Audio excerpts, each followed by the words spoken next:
Alhamdulillahi rabbil alamin wassalatu wassalamu ala man la nabiyya ba'da. Bandiraɓe julɓe yiɗɓe andu diina mumen heɗotoɓe radio tolde bango e onon ɓe ɗiɗo groupe whatsapp groupe andu diina ma teddino hoore ma toppira haaju ma. On calminama, on juurama, on mantama. Jomiraɗo subhanahu wa ta'ala jangtimo to deftere mum teddunde alquran alkarim. Bandiraɓe sehilaɓe, a'udhu billahi minash shaitanir rajim. Bismillahir rahmanir rahim. يا أيها الذين آمنوا اتقوا الله وآمنوا برسوله يؤتكم كفلين من رحمته ويجعل لكم نورا تمشون به ويغفر لكم والله غفور رحيم. سبحان الله والحمد لله ولا إله إلا الله والله أكبر. Allah ewnima Thierno Ousmane, so Allah ewnima mbiyen labbayka labbayka labbayka e onon gonɗime to ka kulɗo Allah heɗo Allah noddima o wima ya gonɗin al-Mustafa sallallahu alaihi wa sallam dokkeɗa baraji ma, cowaneɗa baraji ɗi bandiraɓe julɓe, daña yurmede Allah, mbaɗanɗa leeral, aɗa yaha hen. Ɗum noon firti komo rewani al-Mustafa sallallahu alaihi wa sallam koye niɓɓere woni, gonɗo e niɓɓere ko yaara fiɗat ɗum, ko mbarude suppa ɗum, koye gaska yanata ferindo. Sa sukkake makko a rewani caggal makko a natta aljanna, saabu aljanna ko damal gotal woodi, kanko itto uddete o wiye uddir naat al-Mustafa sallallahu alaihi wa sallam. Ɗum noon an julɗo bandam, an yaye boyi, an ɓiyam, an baɗam, an baye boy, an dedam, hoto nangue fuɗɗo, hoto nangue mud e on ɗon ñalama e on ɗon jamma aɗa anni hen wofde Allah, a anda soma fin mayde arta kene betta. bandiraɓe julɓe, mbiɗen andu al-Mustafa sallallahu alaihi wa sallam. Thierno Ousmane oɗo leetere holko neldira? O neldira ko yo yaltin yimɓe e leeral, o adda ɓe, o itta ɓe niɓere, o adda ɓe leeral, ɓe ndewa Allah, ɓe mbasa rewde jiyaɓe. bandiraɓe, ngal ɗo pinal oɗo diine en mbawa andude mo ha ganden niɓɓere yimɓe gonno hade leeral al-Mustafa sallallahu alaihi wa sallam arde. bandiraɓe sehilaɓe, e arabeɓe holno gurduno, e ko wona arabeɓe holno gurduno, e hol alhaali mo ari, e holɗo ari. bandiraɓe sehilaɓe, so yama arab e arabagal e ɗemgal ko jeeri. bandiraɓe, ɗum firti arabagal ko tuula heela, ala ndiyam, ala puɗi, leppani, ɗum woni arabagal. rutti noon leydi ɗo ɓe koɗi ɗo wiya jazirta arab, ɓen ɗon hoɗɓe oɗo nokku ɓe mbiya arabeɓe. bandiraɓe sehilaɓe, tawi ko ɗon ɓe koɗi. Allah waɗa sirruji mum koɗo hawni, gueɗe Allah ne kawni. bandiraɓe sehilaɓe, ƴew tuula heela, ala ndiyam, ala firwi, ala ene yoori kos. al-Mustafa sallallahu alaihi wa sallam nela hakkude oɗo alhaali. oɗon ganda sababu ma en gandoy so Allah jaaɓi, ko hikma Allah subhanahu wa ta'ala. jazirta arab, leydi arabeɓe. bandiraɓe sehilaɓe, taari ɗum ko leydi, taari ɗum ko kaaƴe, koko waɗa enclavé. ɗum waɗi puissance uji mawɗi, leyɗele mawɗe ɓe dañani yettade ɓeɗo. hol sababu? sabu ndiɗo jeeri, ndeɗo sattere, ɗeɗo kaaƴe kadi ɓe laamede. ya deux puissance gonna rumne wono personne gonno kono ɓe garat ɓe laam. ɗum waɗi kamɓe koɓe rimɓe. bandiraɓe sehilaɓe, ɓe kalfaka. ɗum waɗi e ɗemgal maɓɓe arabe tigui tigui ngal annanta ɗon sisi, woy coucou, je peux la ala hen. ko lisani arabiyin woni ɗon baligh fasih. Qur'an ari noon riwti koɓe mbawno ko fof, addi Qur'an, addi ɗemgal arabeyel ɓurgal moƴƴude koɓe joguino ko. bandiraɓe sehilaɓe, inna anzalnahu qur'anan arabiyan la'allakum taqilun. Allahu a'lamu haythu yaj'alu risalata. Allah andi ɗo waɗata alhaali. bandiraɓe sehilaɓe, mbiɗen ndiɗo jeeri ɗum ɗo haɗi ɓe laamede. bandiraɓe sehilaɓe, arabeɓe noon mbaɗi ko arabe leƴƴi tati. bandiraɓe sehilaɓe, arabeɓe arabal ba'ida, ɓen ɗon goni arabeɓe ganduɗa ko wayno aden e thamudien e tasam e jadid o imlaq e ko nandi hen. bandiraɓe sehilaɓe, ne wiyeɗe arabal ariba, ɓen ɗon ummi koye Ya'rub ben Yashjab ben Qahtan, ɓeɗo mbiyata ko al-Qahtaniya, ɓen noon mbiyete. bandiraɓe sehilaɓe, ne wiye al arab al musta'riba, ɓen ɗon ummi koye keeci Ismail. bandiraɓe sehilaɓe, oɗon gandi Ismail kanko woni tanum al-Mustafa sallallahu alaihi wa sallam. ɓeɗon goni adnaniyankoɓe, wiyama asko al mustafa sallallahu alaihi wasallam sa yettima adnan ko don kata kono won wiibe kadi asko go benni don bandirabe sehilabe o do woni al mustafa sallallahu alaihi wasallam ar foti andude hol sababu sabu nyande yumma dogat mande nyande bamma dogat mande nyande adama dogat nde nyande yimbe fo bier horam de kanko goto darato al mustafa sallallahu alaihi wasallam teftefane da nyaago dokkeda dum ar foti andude mo bandirabe julbe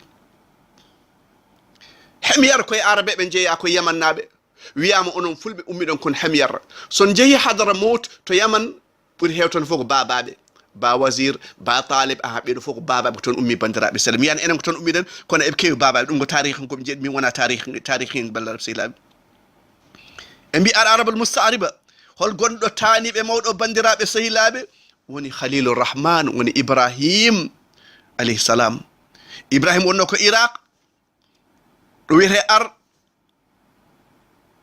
to maaye furat e worgo mum toon wonno bandiraɓe sehide kuufa en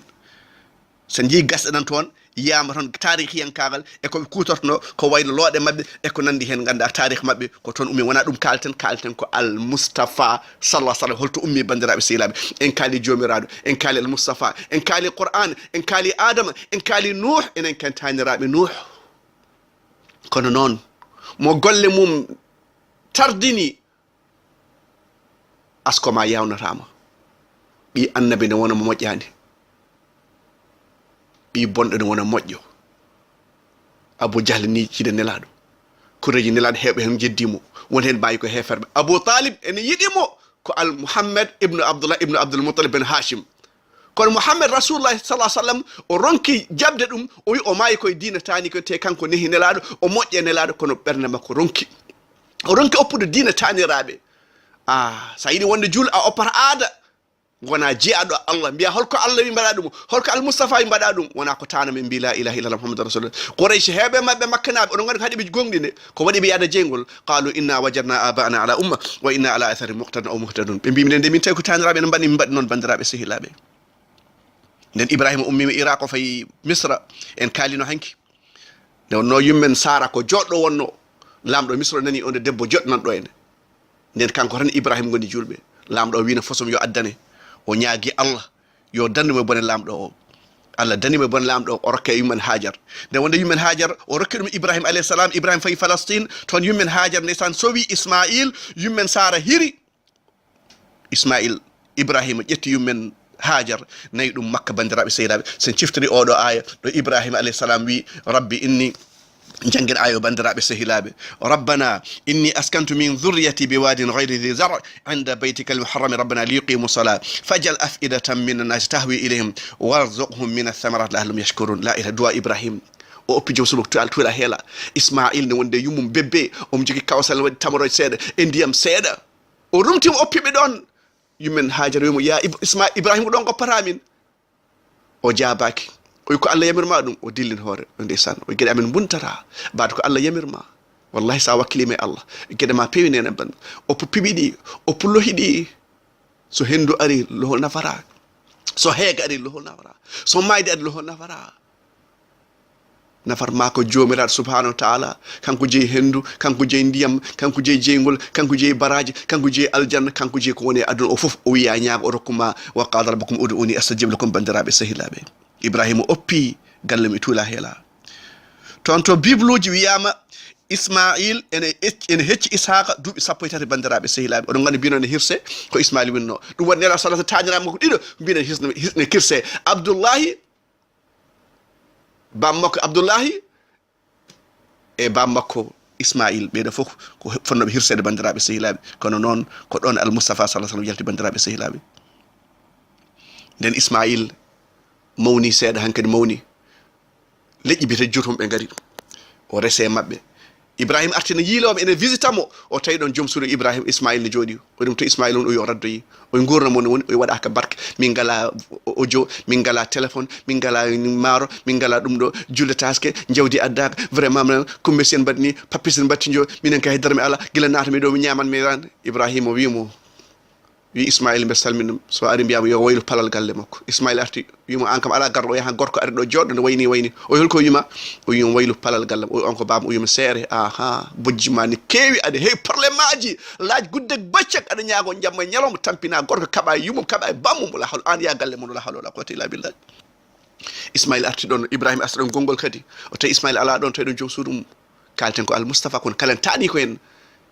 o tawi joom suudu ndeysan debbo moƴƴo cuuriɗo moƴƴo korso gilli o wi ɗum to Ismaïl o ala ɗo o nguura mon minen kay machallah curub cakko nagguɗo ɗal ɗo ale mune kibmaji basalle men yaay boy kibmaji roof ngotuji ɗi suppu kanje dahin ɗum ɗo fof emin jogui. Ibrahima wimo so Ismaïl mbiyamɓe salmino yo nanggu palal galle makko. Nden Ibrahima ari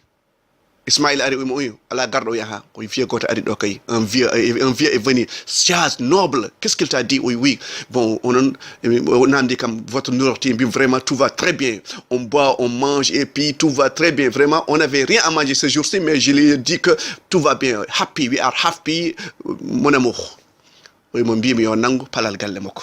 Oy baba mbiyami nangema ha tiiɗa bandiraɓe sehilaɓe sen pini janggo so Allah wurnen jokken sira andu diine ma andu hoore ma mantu hoore ma yettu hoore ma hoto hoyno hoore ma aqulu qawli hadha wa astaghfiru li wa lakum fastaghfiru innahu al-ghafurur rahim.